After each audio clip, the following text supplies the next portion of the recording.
Saya coba pelan-pelan, lihat baik-baik, sampai pakai penerangan gitu, cahaya. Baru saya tangkap ternyata ini bahasa Indonesia tapi ditulis Arab.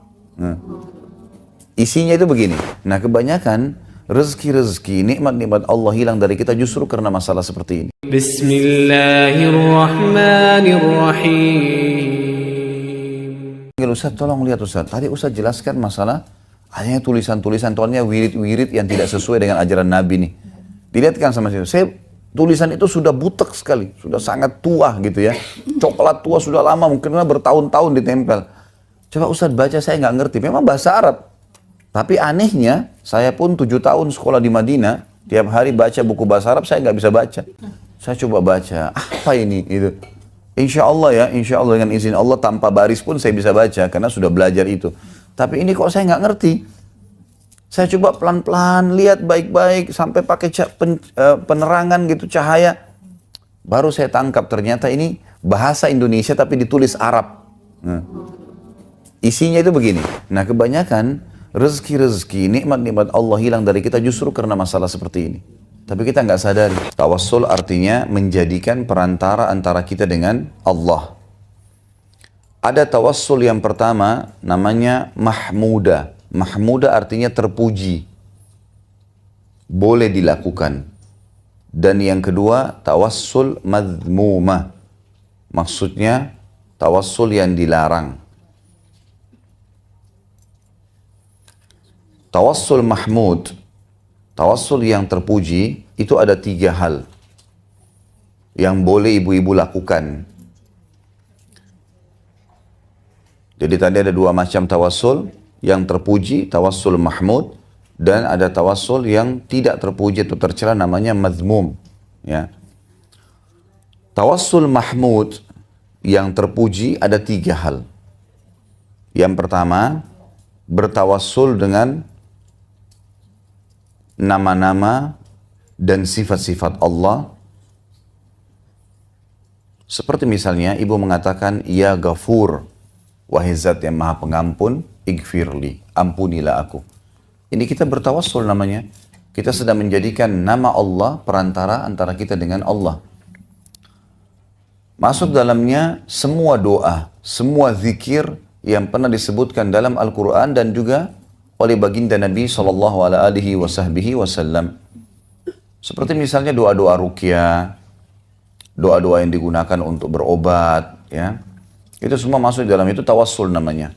Seperti misalnya hadis Nabi SAW yang berbunyi, siapapun yang mengunjungi orang sakit kemudian dia membaca 7 kali, As'alullahal azim, Rabbul arshil azim, ayyashfiyaka. Saya memohon kepada Allah yang maha agung, pemilik singgasana yang agung agar menyembuhkanmu. Kita baca 7 kali, kata Nabi SAW, kalau ajalnya belum datang pasti disembuhkan. Misal contoh, jadi kita menggunakan semua doa-doa, baik dalam Al-Quran ataupun sunnah Nabi SAW, untuk bertawassul dengan Allah. Ini yang pertama, jenis tawassul yang dibolehkan. Yang kedua, kita bertawassul dengan orang saleh yang masih hidup. Kita bertawassul dengan orang saleh yang masih hidup. Misal, ibu-ibu sekalian datang ke orang tuanya lalu mengatakan, Ibu, ayah doain saya. Atau kita datang kepada seseorang yang kita anggap saleh, syaratnya masih hidup ya. Misal ada seseorang ibadahnya Masya Allah bagus sekali, kita mengatakan, doain saya. Seperti misalnya perilaku para sahabat, pada saat mereka datang kepada baginda Nabi SAW sambil berkata, Ya Rasulullah doakan saya. Ya Rasulullah doakan orang tua saya. Ya Rasulullah doakan anak saya. Dan Rasulullah SAW lakukan. Gitu kan. Berarti kita menjadikan orang saleh itu perantara antara kita dengan Allah Subhanahu wa taala. Dan juga pernah di zaman Umar radhiyallahu anhu, di zaman Umar bin Khattab radhiyallahu anhu, pernah ditimpa musim peceklik. Madinah kering sekali, panas gitu kan. Akhirnya Umar bin Khattab mengajak masyarakat Madinah untuk sholat istisqa, minta turun hujan. Selesai sholat, Umar bin Khattab lalu berdoa kepada Allah sambil berkata, memanggil pamannya Nabi, Abbas radhiyallahu anhu masih hidup waktu itu. Beliau berkata, Umar mengajarkan kepada kita tentang pentingnya bertawassul dengan orang soleh yang masih hidup, tapi tidak boleh sama orang yang sudah mati. Umar berkata, ya Allah, sesungguhnya kami dahulu, kami menjadikan Nabi kami semasa beliau hidup sebagai perantara antara kami dengan engkau. Sekarang Nabi kami sudah mati, maka ini pamannya Abbas yang masih hidup akan kami jadikan perantara antara kami dengan engkau, maka terimalah doanya. Lalu Abbas pun mengangkat tangan ke langit, berdoa lalu turunlah hujan. Jadi riwayat Umar bin Khattab sangat jelas sekali ya. Dulu Nabi kami waktu masih hidup, kami jadikan perantara dengan antara kami dengan engkau. Sekarang Nabi kami sudah mati. Artinya kami nggak bisa lakukan lagi sama orang mati walaupun Nabi. Dan tidak ada yang lebih mulia daripada Nabi SAW. Sekarang ini pamannya Abbas yang masih hidup, kami jadikan perantara antara kami dengan engkau, terimalah doanya. Jadi kita boleh datang ke orang soleh, atau kebetulan berpapasan, atau ada teman kita anggap soleh atau soleha, kita mengatakan doakan saya. Dan ini kita tahu juga sunnah dalam agama Islam. Setiap kali kita bertemu dengan seorang muslim, kalau kita temukan dia sakit, kita doakan, syafakallah kalau laki-laki, syafakillah kalau perempuan. Semoga Allah sembuhkan kamu. La ba's alaiki. Semoga tidak menjadi masalah buat kamu. Kalau perempuan, la ba's alaika. Laki-laki, semoga tidak masalah buat kamu. Lanjutan juga hadisnya kita mengatakan tahur. Semoga jadi pembersihan dosa. Ma'asyifa insyaallah. Dengan kesembuhan yang menyusul bersama pembersihan dosa itu. Jadi kita memang disunnahkan kalau kita ketemu dengan seseorang muslim atau muslim yang sedang sakit, kita doakan, gitu kan? Kemudian juga kalau ada saudara kita pakai baju baru, kita disunnahkan untuk membaca doa untuknya, ilbis jadidan, semoga kau selalu pakai baju baru, wa ish hamidan, semoga hidupmu selalu bahagia, wa mut syahidan, dan semoga pada saat kau meninggal matinya mati syahid. Jadi kita doakan orang, gitu kan? Ini kita doakan suami, doakan istri, doakan anak, doakan orang tua, doakan teman-teman. Kita doakan mereka. Dan banyak contoh-contohnya berhubungan dengan masalah ini ya. Juga sama kita sendiri doakan diri kita. Seperti tadi ibu-ibu waktu keluar pakai baju, ada sunnah Nabi SAW membaca, Alhamdulillahilladzi kasanihi hadath thawb. Segala puji bagi Allah yang telah menjadikan baju ini sebagai pakaian untukku. Warazaqanihi, dan menjadikannya sebagai rezeki untukku. Min ghairi haulin minni wala quwwah. Tanpa ada daya dan kekuatan dariku. Setiap kita pakai baju, kita membaca itu. Baju bekas pun sama, gitu kan. Tapi kalau baju baru beda doanya. Ada doa kita mengatakan, Allahumma inni as'aluka khairahu. Ya Allah, aku minta kebaikan baju ini. Wa khaira ma suni'a lahu, dan kebaikan bahan-bahannya. Wa a'udzubika min syarrihi wa syarri ma suni'a lahu, dan jauhkan saya dari keburukannya dan keburukan bahan-bahannya. Kata ulama hadis, maksudnya kalau saya pakai supaya nyaman dan orang lain juga lihat bagus, gitu. Doa. Nah ini semua kita sampaikan, gitu kan. Jadi memang boleh kita mendoakan diri kita, kebaikan, kita boleh juga mendoakan orang lain. Cuma satu hal yang mesti digarisbawahi ibu sekalian, hindari semua laknat. Apa itu laknat? Semua kalimat buruk atau doa yang berbau buruk, ya. Seperti misal anaknya lagi lari-lari di depannya lalu dia mengatakan nakal kamu, misal. Dia harus didakwahi, tidak boleh.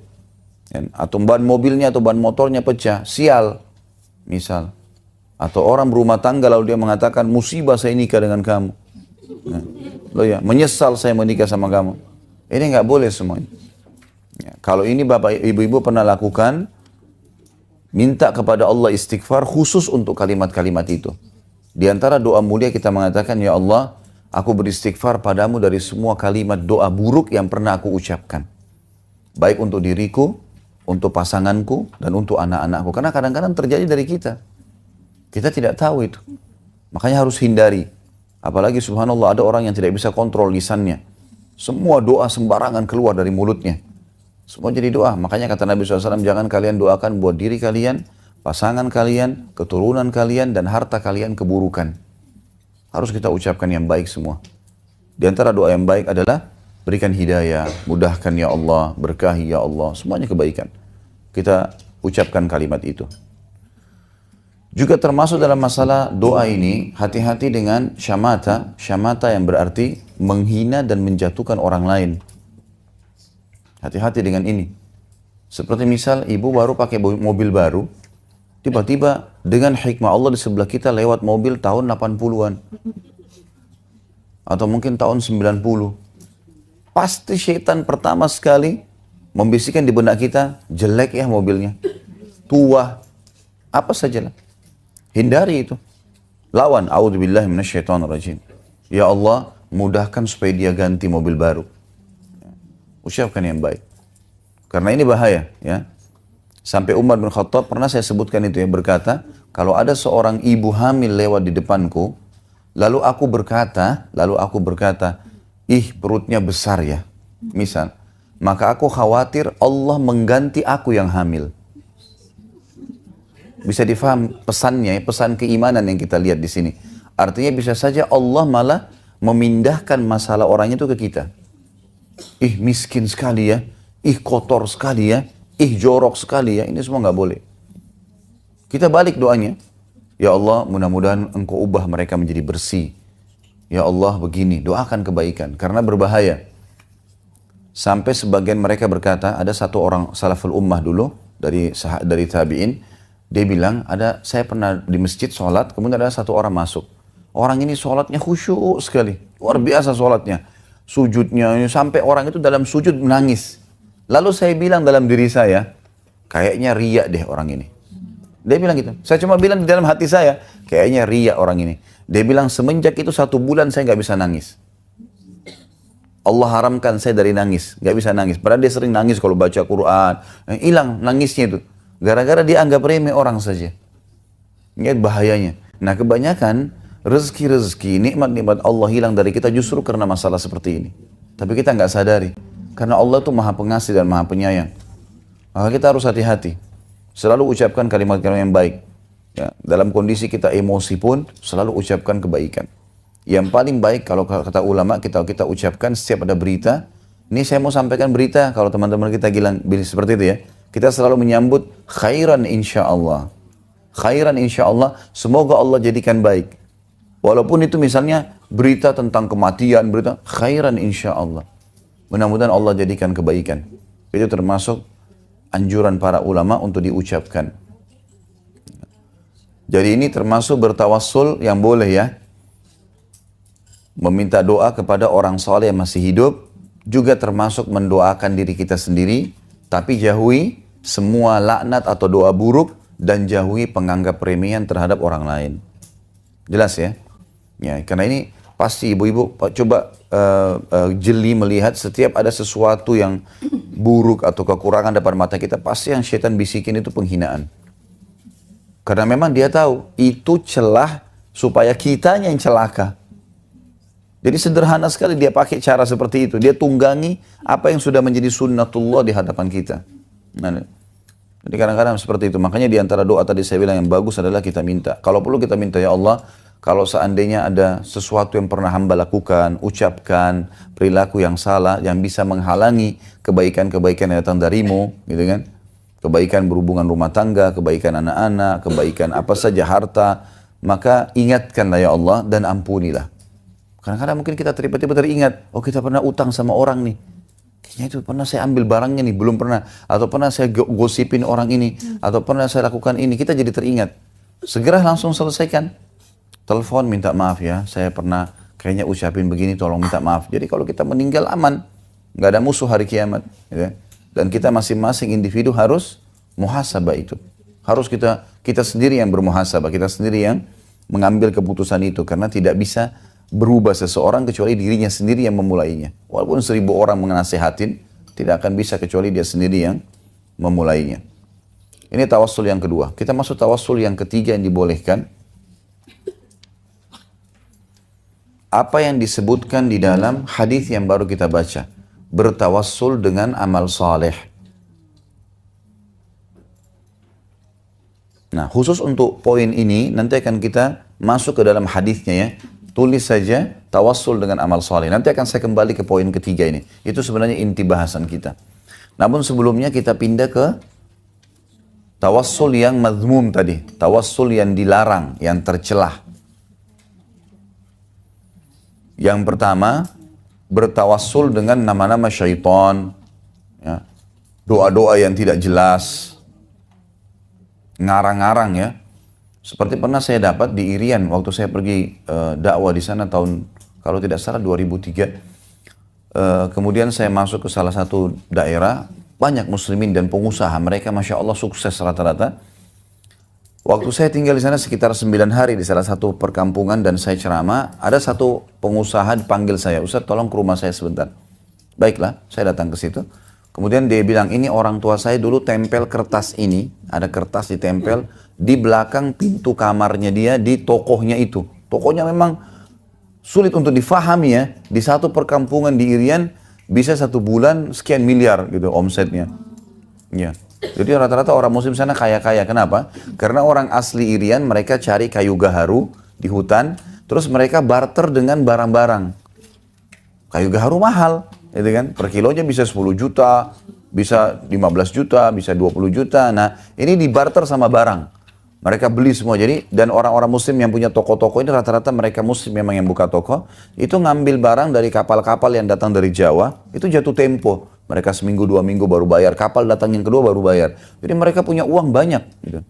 Banyak. Sampai rumahnya kayu-kayu biasa. Sampai mereka bilang, Ustadz ini rata-rata orang muslim di sini. Itu kalau punya 1 miliar tabungan semuanya punya. Gitu. Jadi orang-orang mampu gitu. Yang jelas saya dipanggil Ustadz, tolong lihat Ustadz. Tadi Ustadz jelaskan masalah hanya tulisan-tulisan, tonya wirid-wirid yang tidak sesuai dengan ajaran Nabi nih. Dilihatkan sama saya, tulisan itu sudah butek sekali, sudah sangat tua gitu ya. Coklat tua sudah lama, mungkin bertahun-tahun ditempel. Coba Ustadz baca, saya nggak ngerti, memang bahasa Arab. Tapi anehnya, saya pun 7 tahun sekolah di Madinah, tiap hari baca buku bahasa Arab, saya nggak bisa baca. Saya coba baca, apa ini? Gitu.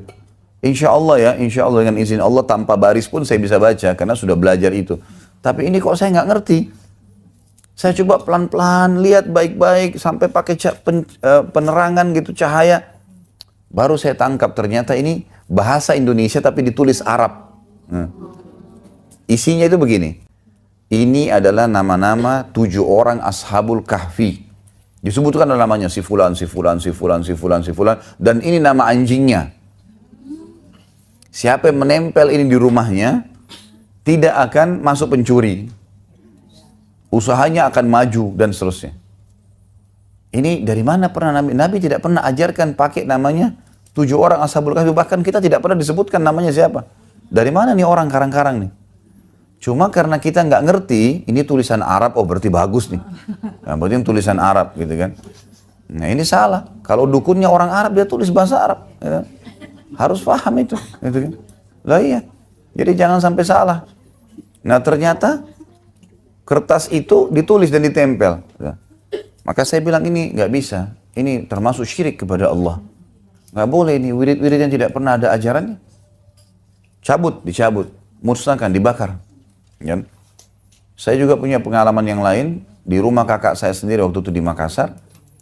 Pas saya lagi kuliah lanjutin S2 pada saat itu tahun 1999 sampai 2001. Setiap kali saya mau ke kampus, saya lewat rumah kakak saya ini, terus kemudian saya mampir, minum teh, duduk ngobrol, kemudian saya ke kampus gitu. Karena sekolahnya habis asar. Kadang-kadang sebelum asar, kuliahnya habis asar sampai menjelang Isya. Kadang-kadang kami break hanya sholat saja. Saya satu waktu subhanallah setelah bertahun-tahun saya sering kunjungin kakak saya ini. Maksudnya dalam 1 tahun setengah, 1 tahun, 2 tahun itu transisi masa kuliah itu saya sering datang. Hampir setiap minggu saya datang. Terus saya duduk di ruang tamu lagi minum teh, tidak tahu bagaimana, kenapa kok hikmah Allah di atas pintu rumah kakak saya itu ada kertas. Kertas ini rupanya sudah lama di lakban, gitu kan. Tapi mungkin karena sudah lama lakbannya terbuka. Terus saya penasaran, saya berdiri, saya ambil kakak saya kebetulan lagi sholat waktu itu, saya ambil terus saya buka. Saya temukan sama, subhanallah, kasusnya sama ini. Sering gambar bintang-bintang, huruf hijaiyah dibolak-balik, gambar hewan lah, tapi tulisan Arab semua, gitu kan. Kemudian saya ambil, saya sudah tahu kalau ini adalah kertas-kertas yang tadi saya bilang, wirid-wirid dan zikir yang tidak pernah diajarkan oleh baginda Nabi SAW. Kakak saya keluar, saya tanya, Kak ini dari mana? Nggak tahu, ini ada satu Pak Haji yang kasih. Untuk apa? Ya ini katanya kalau ditaruh rumahnya akan aman, gitu kan. Tidak masuk pencuri dan seterusnya lah, gitu kan. Padahal saya tanya, pernah nggak pencuri mau masuk? Pernah pencuri masuk, gitu kan. Sama dengan tadi pengusaha muslim yang di Maroko, yang di Maroke itu, saya tanya, pernah nggak ada pegawai yang mencuri? Oh sering. Terus mana tadi manfaatnya kertas itu? Gitu kan? Ini contoh saja ya. Jadi tawassul yang boleh tadi, semua doa-doa, wirid, asma'ul husna, yang ada perintahnya itu dipakai boleh. Tapi kalau yang tidak ada perintahnya jangan ini. Ini nggak boleh. Ini malah dilarang, nggak bisa. Seperti tadi saya bilang menggunakan nama-nama Ashabul Kahfi lah, menggunakan nama-nama malaikat lah. Malaikat saja tidak pernah dipakai namanya, gitu kan. Misal dia panggil-panggil, gitu kan, atau nama syaitan yang dia tidak tahu tapi dia menggunakan itu. Maka ini sebaiknya dihindari. Dan mesti seharusnya ya. Kemudian yang kedua, yang tidak boleh, sama dengan poin tadi, tawassul yang boleh, kita meminta doa kepada orang hidup. Nah di sini lawannya adalah meminta kepada orang mati. Seperti orang banyak datang ke kuburan, minta-minta pada kuburan itu, ya. Menganggap kena ini kuburan kiai, kuburan syekh, kuburan orang soleh. Gitu. Coba ibu-ibu tangkap secara rasional, kita membacakan salawat kepada Nabi Muhammad sallallahu alaihi wasallam. Nabi-nabi juga kita mengatakan alaihimus salatu wassalam. Para sahabat yang soleh-soleh semuanya, kita masih mengucapkan radhiyallahu anhum. Kalau perempuan radhiyallahu anhunna, gitu kan. Jadi kalau rame-rame tentunya, kalau satu orang radhiyallahu anhu, laki-laki radhiyallahu anha kalau perempuan. Kenapa kita ucapkan salawat untuk Nabi SAW? Apa itu salawat, ibu-ibu sekalian? Kita meminta agar Allah tambahkan karunia dan rahmatnya. Kan gitu. Itu namanya salawat. Nabi SAW aja kita bacain salawat. Sahabat, para nabi saya kita bacain salawat. Para sahabat kita doain ridwanullahi alaihim, gitu kan. Apalagi kalau cuma kiai kita. Apalagi kalau cuma guru kita. Apalagi kalau cuma orang tua kita. Mereka yang sudah mati dalam Islam butuh pada kita. Bukan kita yang butuh pada mereka. Jangan dibalik ini kasusnya. Ya, jadi harus kita tahu mana yang boleh, mana yang tidak boleh di sini. Supaya jelas apa yang kita lakukan. Ya, jadi tidak boleh menjadikan perantara orang yang sudah meninggal. Kemudian yang ketiga, sama tadi lawannya, tawassul yang dibolehkan, yaitu bertawassul dengan amal soleh kan tadi. Nah, sekarang di sini lawannya bertawassul dengan maksiat. Ini nggak boleh. Misal orang yang pernah saya sebutkan kalau masih ingat pertemuan kita yang lalu, ada orang korupsi, uang haram, atau uang curian, atau uang riba, lalu dipakai ibadah sama dia. Mana bisa Allah terima nih? Sumber haram. Nggak bisa tawassul dengan itu. Nggak bisa. Tawassulnya harus dengan sesuatu yang halal. Ya, jelas ini ya. Jadi saya sudah pernah jelaskan ada hadis Nabi SAW yang berbunyi, tidak ada seseorang yang sengaja mendapatkan pendapatan haram, ya, kemudian dia gunakan untuk kebaikan. Misal dia hajikan orang tuanya, misal dia berikan fakir miskin, lalu dia didoakan oleh orang-orang yang dia buat baik. Orang tuanya gembira dihajikan, terima kasih nih anak, moga anak saya panjang umur, apalah segala macam. Atau orang miskin, kita kasih lunasi utangnya, tapi dari sumber haram ya. Mereka mendoakan kita, maka kata Nabi SAW, kecuali itu akan menambah siksaan untuknya. Jadi orang yang nyumbang haram itu malah jadi siksaan buat dia. Karena Allah nggak terima. Innallaha tayyibun la yaqbalu illa tayyiba. Allah itu suci dan bersih, sempurna, tidak akan terima kecuali yang suci, bersih dan sempurna. Alhamdulillahi Rabbil Alamin.